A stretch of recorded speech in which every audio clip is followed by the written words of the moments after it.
বন্ধুরা, আজকে শেয়ার করি আমাদের বাড়িতে কি কি রান্না পুজোতে রান্না হচ্ছে।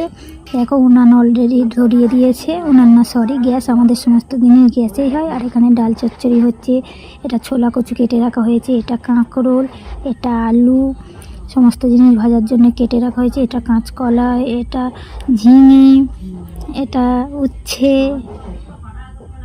এটা পটল না, এটা ঢেঁড়স, এটা হচ্ছে লাউ মানে কুমড়ো, এটা বেগুন, আর এটা চিচিঙে।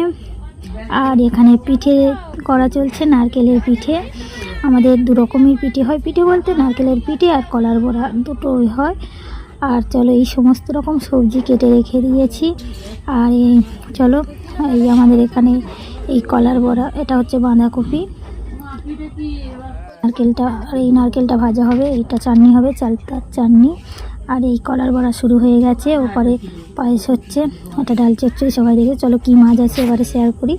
এটা হচ্ছে চিংড়ি মাছ, দু রকম চিংড়ি মাছ আছে, এখানে ইলিশ মাছ আছে, আর ট্যাংরা মাছ আছে, আর এখানে রুই মাছ আছে। চলো, সবাই লাইক কমেন্ট করো, আর ভুল হলে ক্ষমা করে দিও, আর ভালো থেকো।